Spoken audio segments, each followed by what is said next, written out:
Yang kedua, ini bisa digunakan untuk membantu pengobatan, ya. Jadi ini yang kita temukan, penggunaan terahertz dalam waktu yang cukup panjang gitu ya. Makanya ini disebut alat untuk perawatan, bukan sekedar terapi seminggu sekali gitu ya.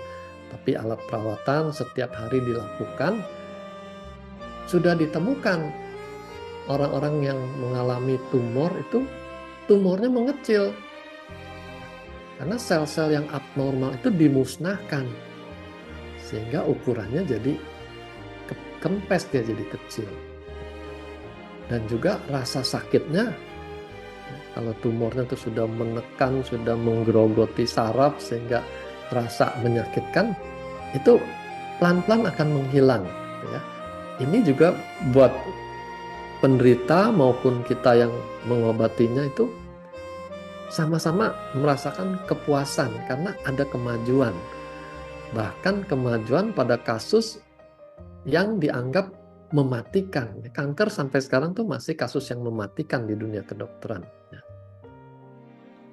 Nah, ini prinsip kerjanya. Jadi getaran terahertz ini bereaksi terhadap sel yang abnormal dengan cara berbeda. Gitu, ya. Dia bikin sel abnormal tuh jadi kepanasan karena energi yang terserap lebih banyak, kepanasan, dan dia jadi mati. Ya, jadi kita seperti membakar sel itu, tapi tidak sampai gosong seperti pengobatan radioterapi di rumah sakit. Orangnya dikasih radiasi sinar, sel kankernya mati, tapi sel yang normal juga pada mati juga karena terlalu panas. Gitu, ya. Nah, ini keunggulannya. Saya baca di luar negeri itu sedang riset akan manfaat ini sehingga ke depan terahertz akan digunakan sebagai pengobatan kanker juga.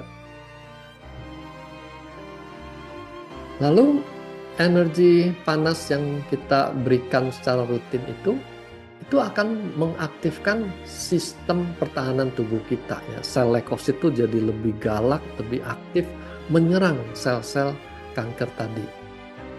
Dan kita tahu betul kalau sel imun kita sudah mulai bekerja, sel kanker itu nggak peduli dia stadium berapa, itu akan dikejar gitu ya.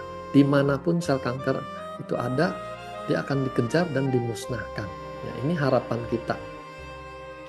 Jadi, kalaupun alat ini tidak sampai mematikan sel kankernya, tapi dengan meningkatkan sel imunnya, peluang untuk melawan kanker itu sudah lebih besar. Ya. Karena sel kanker itu juga punya cara, dia keluarkan racun supaya sel imun kita itu melemah. Gitu. Ya, ini peperangan, di dalam ini peperangan. Jadi kalau kita bisa membackup sistem imun kita, maka si sel kanker itu kan jadi punya tandingan yang setara. Gitu ya. Peluang untuk sembuh jadi lebih besar. Ini testimoni yang sudah beredar lama ya di jaringannya Prive. Ini kesaksian dia menggunakan hanya dalam 22 hari. 22 hari teratur setiap hari, maka didapatkan ukuran kankernya itu mengecil 30%. Dan yang paling menyolok tuh rasa nyerinya itu. Sel kanker tuh kalau menggerogoti ya paling berasa itu malam hari. Karena malam hari tidak ada kesibukan apa-apa, tidak ada distraksi ke tempat lain, maka rasa nyerinya itu akan lebih terasa lagi ya. Bayangkan kalau kita setiap malam kesakitan, kualitas tidur tentu terganggu. Begitu kualitas tidur terganggu, sistem imun kita juga akan ikut turun. Jadi dengan mengurangi nyeri, orangnya bisa tidur, itu juga meningkatkan sistem imun. Ya. Dan waktu 22 hari ini cukup menakjubkan. Ya. Kalau dengan pengobatan standar belum tentu tercapai ya, dalam sebulan. Nah, ini yang di Indonesia ya, kita dapat inputnya, orang-orang kasih testimoni, dia stadium 3 seperti ini awalnya ya, kankernya sudah kelihatan sekali di luar, ukurannya juga besar ya. Nah, ini kriteria stadium 3 itu seperti ini. Ukurannya sudah lebih dari 5 cm. Lalu sudah ada penyebaran ke kelenjar getah bening yang di ketiak ya, di sini. Jadi biasanya pemeriksaan di ketiak, kalau teraba dia membesar, benjol-benjol, nah itu dikatakan wah ini sudah menyebar ke kelenjar ketiak. Ini sudah masuk stadium 3. Stadium 4 tuh kalau sudah menyebar ke organ lain ya. Jadi ini tinggal satu tingkat lagi. Kalau ada di organ lain, stadium 4.